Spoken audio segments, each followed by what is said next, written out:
किसान मजदूर भाइयों को किसान मजदूर उत्थान मोर्चा का राम राम। आज का टॉपिक कि अगर कॉकरोच सफाई की बात करें कि सभी जगह सफाई होनी चाहिए, गंदगी कहीं भी नहीं रहनी चाहिए, तो आपकी प्रतिक्रिया क्या होगी।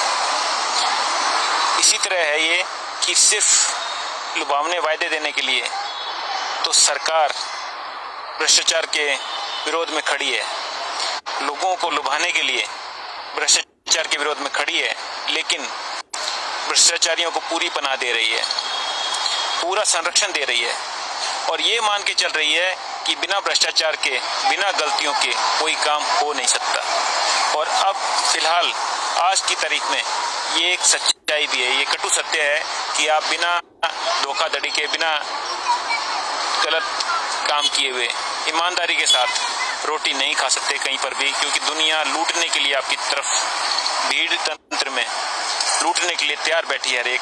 अगर इस कोई भाई इस सच्चाई से नकार सकता हो तो भाई वो भी इस पर लिखें। अब बात ये आती है कि बीबीसी इंडिया के ऊपर जो कार्रवाई हो रही है उसके बारे में आप क्या कहेंगे। क्या वो भ्रष्टाचार उन्मूलन के लिए हो रही है, भ्रष्टाचार को खत्म करने के लिए हो रही है, या वो भ्रष्टाचार को पनपा रही है, भ्रष्टाचार का जनक है। जो बीबीसी ने हिंदी ने जो कार्रवाई की, जो अडानी के ऊपर की पोल खोली, जो डॉक्यूमेंट्री बनाई प्रधानमंत्री के ऊपर, उसके खिलाफ आज इनकम टैक्स डिपार्टमेंट तीसरे दिन वहां पर सर्वे कर रहा है। ये मानकर चल रहा है कि कोई भी आदमी पाक साफ नहीं हो सकता, उनकी कमियां निकालने में गया हुआ है कि कोई आदमी विपक्ष के तौर पे खड़ा कैसे हो गया। कोई भी इंसान, कोई ऑर्गेनाइजेशन आपकी कमियां क्यों गिना रही है, क्योंकि सब कुछ ढक के चलने के लिए पूरी तरह से षड्यंत्रकारी सरकार तैयारी कर रही है कि कहीं पे भी गलत को या तो दफना दो, अंदर कंबल के अंदर लपेट लो, अपने अंदर समा लो, या फिर गलत को, अगर कोई गलत का पर्दाफाश करे या फिर उसको दिखने मत दो, ढक लो उसको।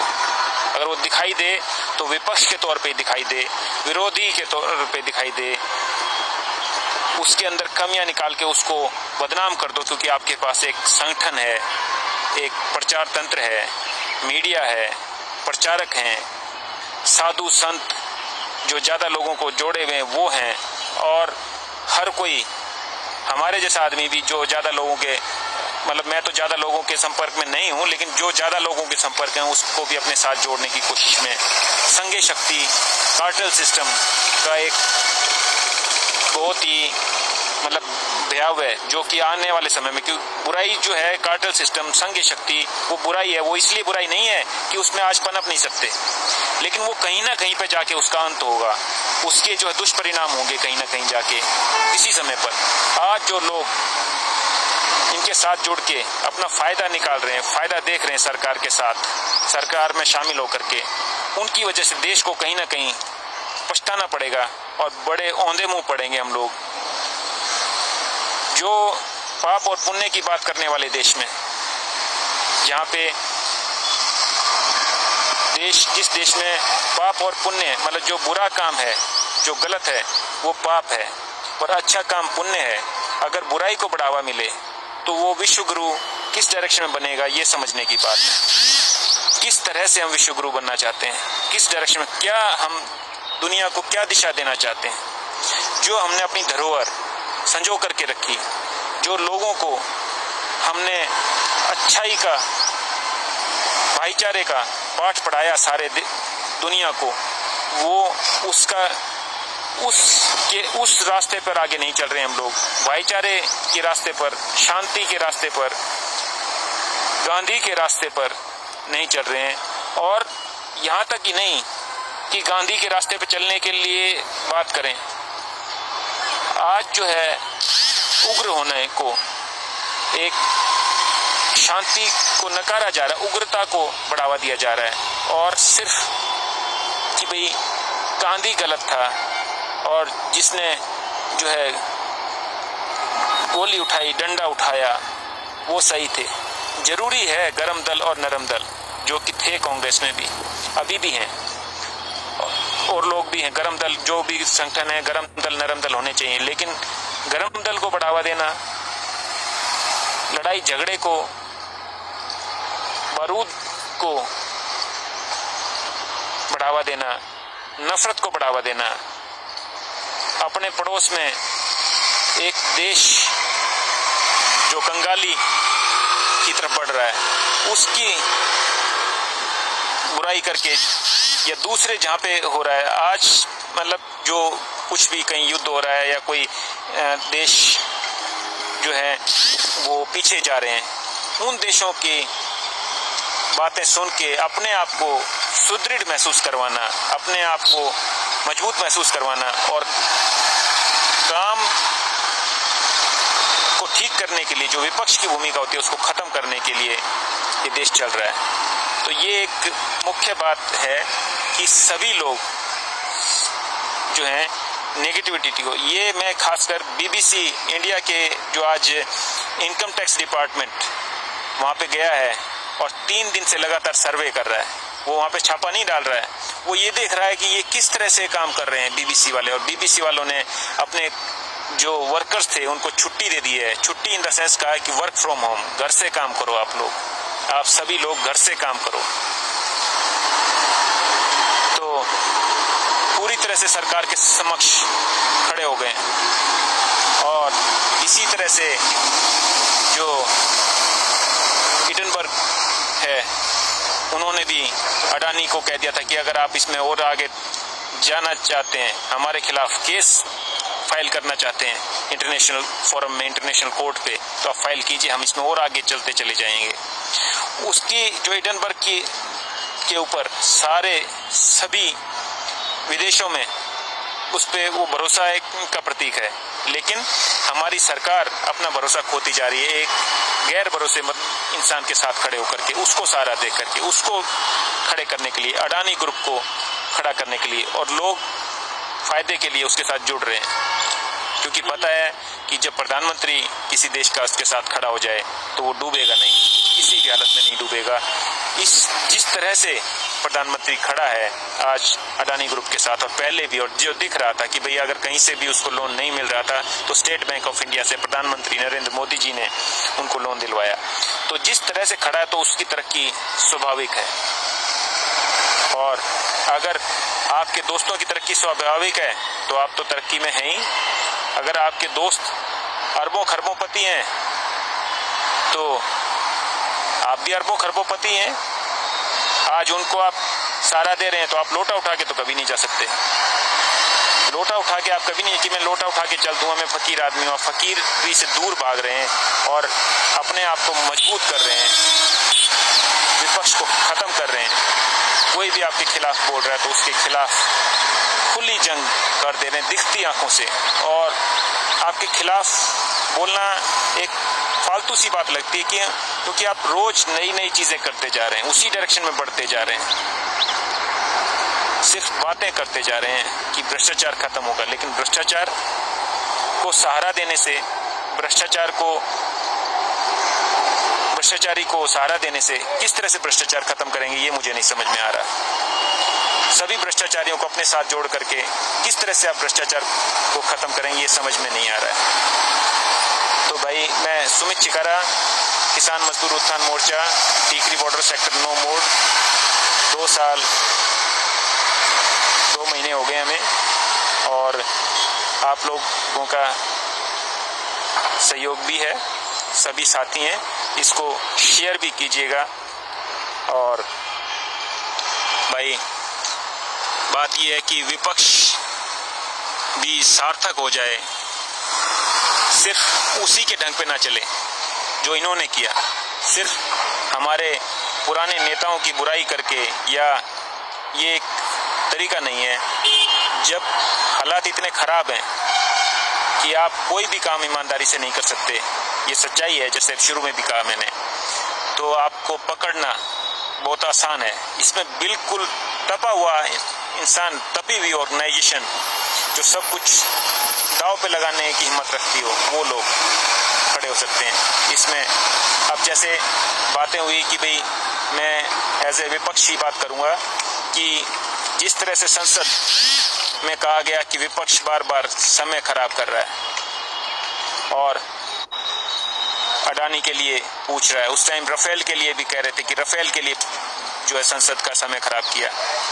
लेकिन क्या ये झूठ है? इस बारे में नहीं कहा कि क्या 600 करोड़ में लेने वाला राफेल विद टेक्नोलॉजी ट्रांसफर जो हो रही थी, उसको बिना टेक्नोलॉजी ट्रांसफर किए हुए कुछ हथियार जोड़ करके उसके अंदर, मतलब उस डील को खत्म करके कुछ ही दिनों के बाद आपने उसको 1650 करोड़ में लिया उसी राफेल को, और वो भी टेक्नोलॉजी ट्रांसफर नहीं। आज आप जो तेजस या दूसरे जो भी पोतवाहक और जो है लड़ाकू विमान भी तैयार हो रहे हैं, तो वो सब टेक्नोलॉजी क्योंकि ट्रांसफ़र हुई। हमारे यहाँ पे जो HAL है उसके पास उसको मजबूत करने की कोशिश की, सरकारी तंत्र को मजबूत करने की कोशिश की, लेकिन आज बड़े दुख के साथ कहना पड़ रहा है कि सरकारी तंत्र को नकार करके प्राइवेट लोगों को सहारा दिया जा रहा है। जो बड़ी बड़ी ऑर्गेनाइजेशन है जो सरकार तैयार करवा रही है वो भी प्राइवेट तैयार करवा रही है। PM राहत कोष है, प्रधानमंत्री राहत कोष, वो भी सरकारी नहीं है। CSC सेंटर्स, CSC जो सरकारी नहीं है लेकिन फिर भी इसको csc.co.in के नाम से पोर्टल मिला जो कि सरकारी दिखने के लिए, ताकि ये दिखाई दे कि सरकारी है। ये जो CSC सेंटर अटल सेवा केंद्र है ये सरकारी दिखाई दे लोगों को, इसके लिए csc.co.in का पोर्टल इनको मिला जो कि सरकारी पोर्टल लोगों को मिलता है। पब्लिक प्राइवेट पार्टनरशिप को सरकारी दिखा करके और उनके लिए ग्राउंड मिल रहा है, उनको सरकारी बिल्डिंग्स में जगह मिल रही है। और फिर प्रधानमंत्री जी कहते हैं कि जो है HAL, शुरू में तो HAL को खुद ही कह रहे थे कमजोर है, इसको मजबूत नहीं किया, और जो अंबानी जी को जो है रिलायंस को उसका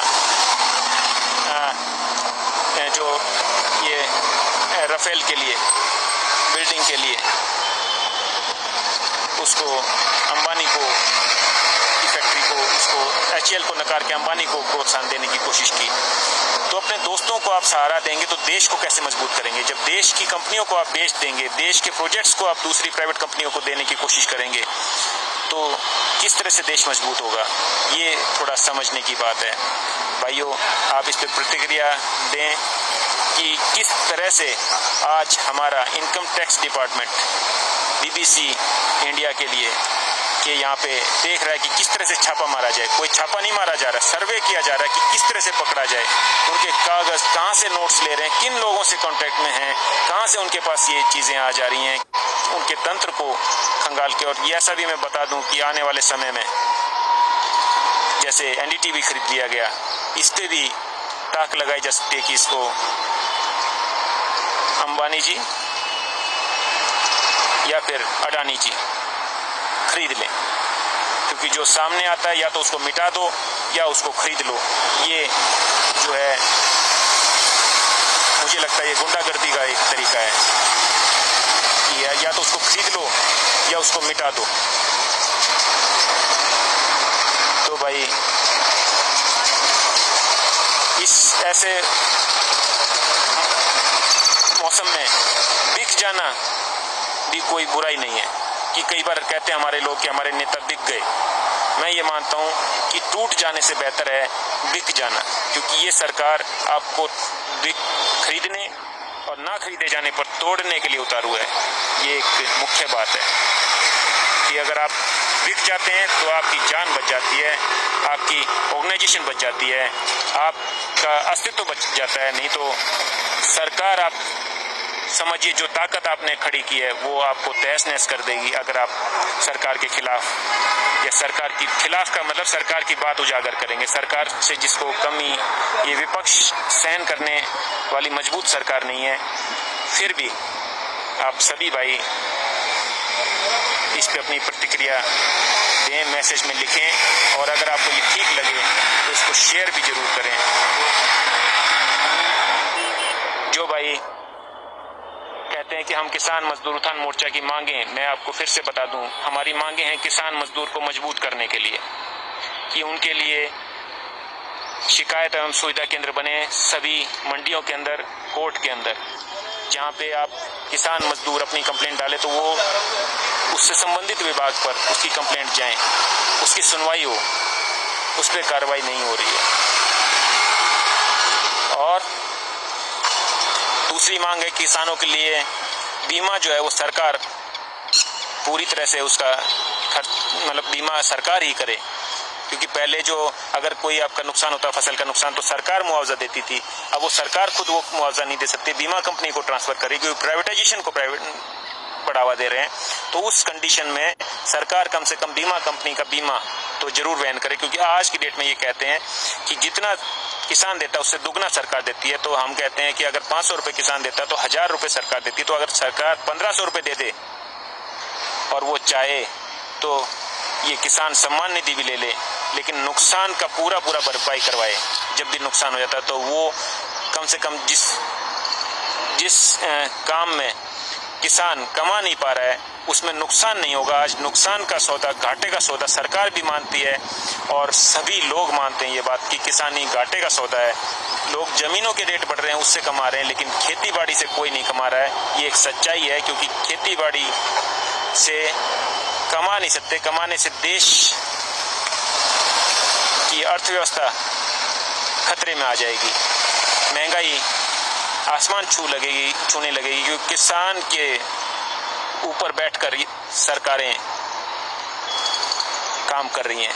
ये सारा जो बोझ वो किसान झेल रहा है, मजदूर झेल रहा है, कि मजदूर की मजदूरी भी अगर बढ़ा दी जाए तो भी वही बात होगी। तो बात यहीं पे आ जाती है कि किसान और मजदूर की छाती पर बैठ करके सरकारें राज कर रही हैं। वो अपने टैक्स को बढ़ाए जा रही हैं और ना तो जवाबदेही बना रही हैं कहीं पे, किसी भी जगह पे।